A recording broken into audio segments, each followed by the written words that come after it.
The letter sat on the handmade quilt, stark white against the patchwork colors. Samuel stared at it, his hands shaking so violently he could barely zip his bag. In the next room he could hear his father snoring, the man who taught him to plow, to pray, to be a man. If Samuel walked out that door tonight, he would be dead to them. Not physically, but spiritually. They would pass him on the road and look away. But then he touched the denim jeans. He was wearing stiff, strange English clothes. He thought of Mia's laugh. He took a breath that tasted of fear and freedom, opened the window, and climbed out into the dark.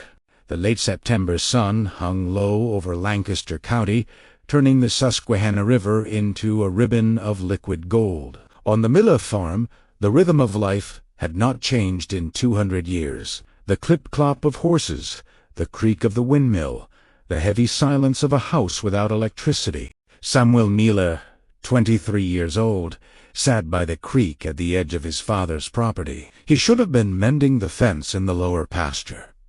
Instead, he was sinning. In his lap lay a sketchpad made of scrap paper sewn together. In his hand, a piece of charcoal. He was drawing the way the light hit the old covered bridge. In the Amish faith, creating graven images, likenesses of things on earth, was often frowned upon. It was seen as pride, vain. But Samuel couldn't stop his hand. He saw the world in lines and shadows, not just in furrows and crops. "That's incredible," a voice said, breaking the silence. Samuel jumped, nearly dropping his charcoal into the water. He scrambled to hide the pad, his heart hammering against his ribs. Standing on the bridge, looking down at him, was a girl. She held a camera with a massive lens. She wore jeans, a flannel shirt, and hiking boots. Her hair was uncovered, wild and curly, catching the sunlight. "I didn't mean to startle you," she said, climbing down the bank. "I'm Mia. I'm photographing the bridges for a magazine." Samuel stood up, dusting off his black trousers. He kept his eyes averted, as was proper. "I'm Samuel. You are on private land, Miss—" "Oh, I'm sorry," Mia said, stopping a few feet away. She didn't look scary. She looked ... vibrant. "I can leave. But seriously, can I see that drawing again?" The perspective was perfect. Samuel hesitated. No one had ever praised his drawing. His father called it wasting time. His mother called it worldly temptation. Slowly, Samuel revealed the paper. Mia's eyes widened. "You have real talent." "Samuel? Do you take classes?" Samuel looked at her. Then, really looked at her. Her eyes were green, full of a spark he had never seen in the girls at the Sunday singing. "We do not take classes for such things. It is ... It is just for me." "It shouldn't be," Mia said softly. "The world deserves to see this." That sentence hung in the air between them. The world, a place Samuel had only seen from the back of a buggy. Mia was staying at a bed and breakfast in the nearby town of Strasburg for 3 weeks. She came back to the bridge the next day, and the next. For Samuel, it became a dangerous addiction. Every afternoon, he would invent a chore that took him to the edge of the property. And every afternoon, Mia would be there. They talked. At first, it was just about art. She showed him books on Da Vinci and Rembrandt she brought from the library. Samuel devoured the images, his soul hungry for color. But soon, the conversation shifted. "Do you ever feel lonely?" Mia asked one day, sitting on a fallen log while Samuel whittled a piece of wood. "I mean, you're always surrounded by community. But do you feel ... understood?" Samuel stopped whittling. "We are not raised to think of feeling understood. We are raised to serve, to be part of the whole. Like a stalk of corn in the field. One stalk alone falls in the wind. Together we stand." "But what if you're not corn?" Mia asked gently. "What if you're an oak tree? You can't hide in a cornfield. Samuel looked at her. The chemistry between them was undeniable. It wasn't just physical. It was intellectual. She challenged him. She made him want to ask questions that the bishop would say came from the devil. One evening, as the sun set, Mia reached out and took his hand. Her skin was soft. Unlike the calloused hands of the Amish women, Samuel didn't pull away. "I leave in 4 days," Mia whispered. "Come with me to the gallery in New York. Just to see. You could have a life there, Samuel. A life where you can draw everything you see." "I cannot," Samuel said, his voice trembling. "My family," teared. "If I leave, I lose them. Forever." "If you stay," Mia said, "you lose yourself. Is that a fair trade?" The disaster happened on a Sunday. The church service was being held at the Miller farm. The bench wagon had arrived, and the house was full of the faithful. The men sat in the main room, the women in the kitchen. During the long sermon, a young nephew of Samuel's wandered upstairs to Samuel's room. The boy was looking for a toy. Instead, he found the hidden box under the bed. He brought the sketchbook downstairs. After the service, while the women were setting out the bread and cheese, Samuel's father, Isaac, held up the book. The room went silent. "Samuel," Isaac said, his voice low and terrible. "What is this?" Samuel froze. He saw the charcoal sketches. Sketches of the bridge, sketches of the horses. And on the last page, a sketch of Mia. The bishop, a stern man with a white beard, stepped forward. He looked at the drawing of the English girl. "This is not just a picture," the bishop said. "This is a heart turned away from God.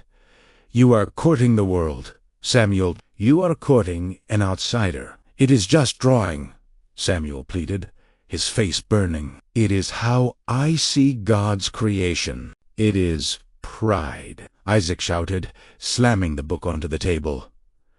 "It is self-worship. And this girl, have you been meeting her?" Samuel couldn't lie. Not in front of the church. He lowered his head. The silence that followed was heavier than any physical blow. "You have a choice," the bishop said coldly. "You will burn this book. You will confess your sin before the church next Sunday. You will never speak to this English woman again. Or, ... He didn't have to finish the sentence. The alternative was the ban. The shunning, excommunication. That night, the house was silent. Samuel lay in his bed, staring at the ceiling. Downstairs, he heard his mother, Rebecca, weeping. The sound tore him apart, Elobitem. He loved the smell of the harvest. He loved the certainty of his life. He knew that if he stayed, he would marry a nice Amish girl, take over the farm, and live a good life. But he also knew it would be a lie. He thought of Mia. He thought of the way she looked at him like he was an individual, not just a pair of hands to work the soil. He thought of the drawings in the fire. His father had burned them in the wood stove before supper. Samuel felt a physical pain in his chest. The oak tree Mia spoke of was being suffocated. He got up and lit a kerosene lamp. He pulled out a piece of paper. He began to write. "Liebe Mem, unter dat. Dear Mum and Dad, I cannot be the son you want. I have tried.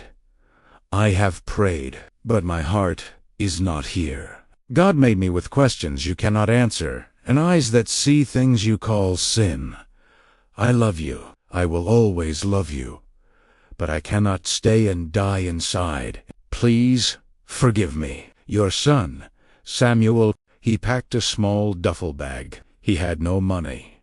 Only a few dollars he had saved from selling eggs secretly. He had no social security card, no driver's license. He was walking into a world he didn't understand, armed only with hope. Las Dosam. The farmhouse was asleep. The floorboards of the old house groaned, but Samuel knew where to step to keep them quiet. He wore his Sunday suit, but he carried a pair of jeans Mia had bought him and hidden in the hollow tree by the creek. He crept into the kitchen. The smell of dried herbs and yeast hung in the air. He placed the letter on the table where his mother kneaded dough every morning. He looked at the door to his parents' bedroom. He wanted to rush in, hug them, tell them he loved them. But he knew if they woke up, they would stop him. They would cry, beg, pray over him, and he might not be strong enough to leave. He opened the back door. The cool night air hit his face. The dog, Shep, thumped his tail on the porch. Samuel patted him one last time. Good boy, Shep. Watch over them. He walked down the long lane. He didn't look back. The Amish say that looking back shows doubt. Samuel had plenty of doubt, but he couldn't afford to show it. He walked 3 miles to the main highway. A silver car was waiting on the shoulder, its headlights off. Mia had promised she would wait every night until she had to leave. Samuel opened the passenger door. The interior light flickered on.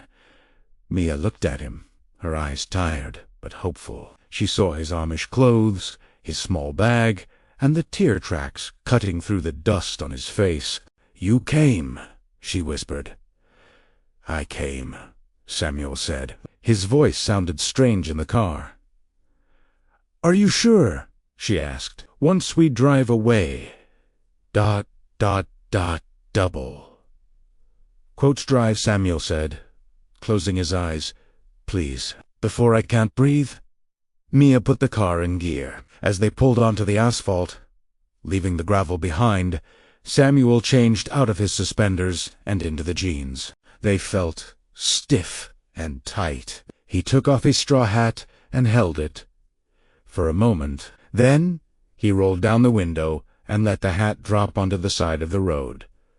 It tumbled into the darkness. 5 years later, a gallery in Soho, New York City. The room is bright, modern, and filled with people drinking wine and talking loudly. On the walls hang massive charcoal and oil canvases. They depict rural Senza, team of horses in the snow, a woman kneading bread, a lantern glowing in a window. The art is haunting, beautiful, and filled with a deep, aching love. Samuel stands in the corner. He wears a sharp suit now. His beard is trimmed close. He holds a glass of sparkling water. Mia walks over to him, holding the hand of a toddler, a little girl with curly hair and Samuel's serious eyes. "It's a sold-out show, Sam," Mia says, beaming.